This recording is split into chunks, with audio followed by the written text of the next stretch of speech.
Alternative, I'm William Cook, and I am here to share my track-by-track review of the latest album from Set It Off Elsewhere. Hello to all the Set It Off fans, thank you for stopping by. You may have seen my initial reaction to the album. Right when the album came out, I sat down, gave it a listen through, and you know what? I feel like I went into that initial listen expecting the album to be bad. And that's not the way to go into an album. That's not the way I want to approach the music I listen to. There's a couple of things I said in that reaction that I wanted to address in this review. I think I put way too much emphasis on this whole feeling in my music. Yeah, I'm an emotional listener and I do like that emotional substance, but it annoys me to look at my reaction and see how much emphasis I put on that whole feeling thing. It's just like, give me some good music, chill out on the whole feeling and emotional substance, William. Like, give it a break and just try and enjoy these songs. And I feel like I was just getting a bit too hung up on a certain sound that I was looking for, an emotional pop rock sound. And I wasn't really allowing myself to just appreciate the songs for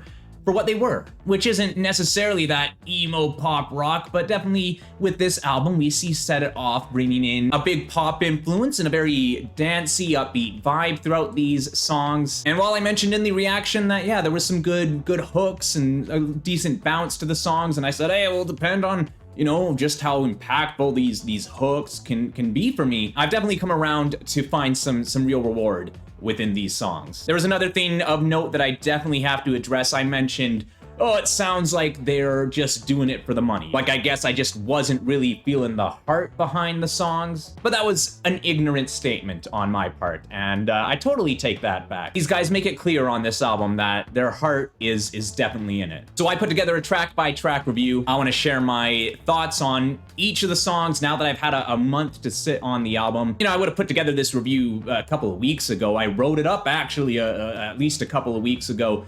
But with my schedule, I just don't get enough time to sit down and actually film these reviews. So here I am, happy to finally have this coming out. And without any more chit chat, let's dive on in. Number one, we got Skeleton, the lead single, the opening track. It sets the stage for the album. It's an easy pace, but snappy. I love the tight snare fills on the drums. I find the keys are a defining feature of the song. They sound fitting for a bedtime lullaby. If you saw my initial reaction to the song, you know what part gets me the most excited, and it's all about that rapped bridge leading into the final chorus. Cody Carson whips out 8 bars of this wicked rap that is sure to get the Ronnie Radke comparisons. The way they wrap it around into the final chorus, like I said, if you saw my initial reaction, you saw how much that hit me on the first listen, and it still continues to provide that thrill for me. Song number 2 and the second single, Projector.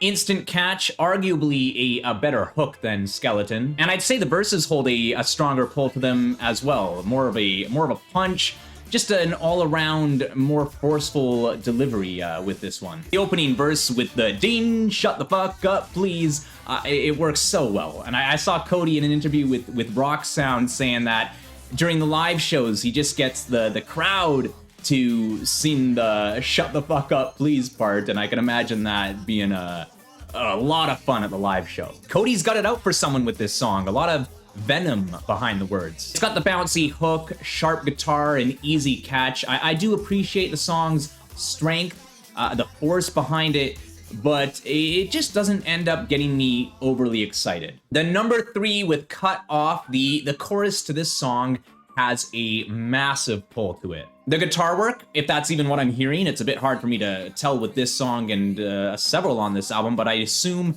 it is guitar work. It takes on a bit of a different role with this song. The best way I can describe that guitar is it takes on this kind of trombone-like sound leading that chorus. And you can hear some trumpet in the background as well to this one. But yeah, that main leading instrumental to the chorus does have me pretty interested to see how a song like this would be done live. I'm assuming it's just some low-tuned guitar. I don't know. Whatever the case, I am really hooked in with that melody. I love Cody's performance. They add in some playfulness heading into the final chorus, giving us that operatic high before cutting back into the hook. Cody drops the F-bomb for a little bit of extra bite, and it just works wonderfully. Track number 4, Loose Cannon. Definitely feeling some Michael Jackson vibes on this one. Cody's got some real oomph behind his performance to this one. It hits some impressive highs. You get more of that low-tuned guitar sound back in this one, but we do get some subtle shredding in there as well. Good groove, good spunk, not the most melodically riveting, but I find the marching pace of the chorus is enough to keep me riding this one. Track number 5, Why Do I, getting super funky with this one again. Can't deny those MJ vibes. It actually reminds me of the song I Feel Like Dancing by The Night Game. The song is an absolute dancer. I love the funkiness of it all. The bass we get is super groovy, and it does make for the most feel-good moment of the album so far, despite the lovesick lyrics. And then we get As Good As It Gets, and it really is as good as this album gets. Cody said in his interview with Rock Sound, the song is an open letter to the struggle of trying to succeed. It instantly sets itself apart from the preceding tracks with a much more sentimental mood. It sets up a very spacious atmosphere with little more than the light, emotive guitar guiding the instrumental during the opening verse. And it moves into the stomp, clap chorus that I find contrasts perfectly with that verse. It brings in more guitar during the second chorus run through. Such a tight catch, and it makes for a very satisfying jabbing sing-along, and I really just love to see a more vulnerable side from Cody here. I don't find it takes things anywhere magical, but it gets by with the overall atmosphere, the somber mood, the thoughtful and relatable lyrics, and it really just makes for the most gripping chorus of the album. Number 7, Who's in Control, the third single, gets by at a nice walking pace. You get those nice snare rolls. Again, we're hearing that low-tuned guitar with a good bass pull. A very chill catch of a chorus. You can sit back and sink into this one. Not much to get too carried away with here, but a very easy song to ride from start to finish. Now, track number 8, Taste of the Good Life. I did not appreciate this song enough during my initial reaction. Similarly to Projector and Cut Off, it's another song that is pointed not so positively towards a certain someone. Though it's not all malicious. The bridge carries a bit of a sadness to it, seemingly asking, what happened to the person I used to know? And the chorus is an absolute standout of the album, a huge catch to it with the don't act so surprised. They bring in some string additions that add some grandeur to the song. The song is one of the big standouts of the album because of that sing-along hook. If you can give me that much fun in a sing-along chorus, then you're just gonna keep me coming back for more. Now we're halfway through the album, 16 songs.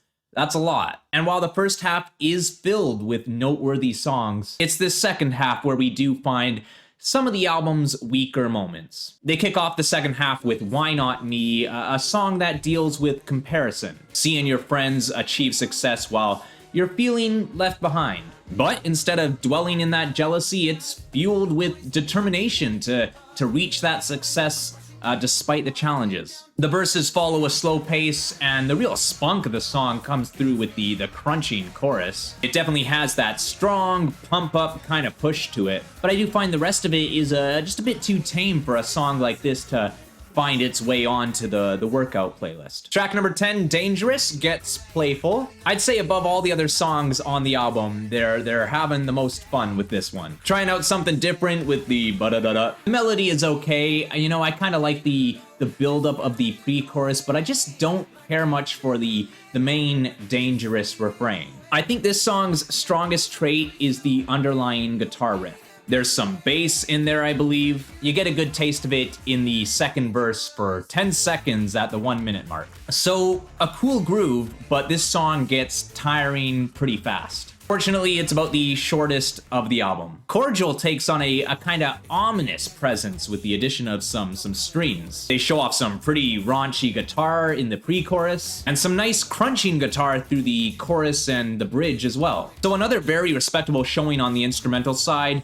but the melody just doesn't do much to excite me. I do find when this one comes up, I am more inclined to skip it. But I ain't skipping the Magic 8. This song is the highlight of the album's second half. If the last two songs had me losing interest, this one pulls me right back in. The chorus is a thrill, and it's another one that just makes for a massive sing-along. And it has that euphoric strength to it that makes this one of the most rewarding listens of the album. We head into the final four with Playing with Bad Luck. Holds strong with another pretty infectious chorus. The soft but high guitar notes, along with some snappy drums in the verses, add some real grit.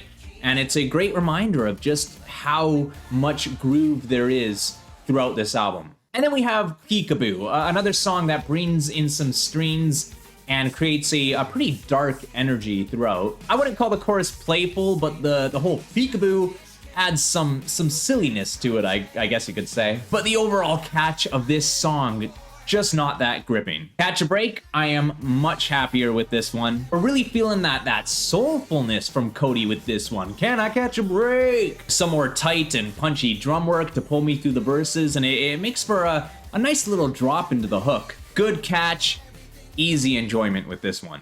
And then the album closes with Better Than This. I saw some comments on my reaction saying that this one felt a little bit out of place. And sure, after 15 upbeat and groovy songs, a slow emotional closer like this can feel a little awkward. But honestly, it's a lovely song. Cody puts on an honest and touching performance, and there's a nice melody within the sappy mood to keep me really invested. And yeah, while a bit out of place within this track list, there's no better place to put it than as the closing song. And that's that, my track-by-track review of the album. You know, after my initial reaction, I was saying I gotta really share my thoughts after having sat with it, because I just did not do the album justice with that initial reaction. And I'm happy that I could sit down here and really share my genuine thoughts after spending some more time with these songs. I said in that initial reaction that I didn't expect the album would get a rating of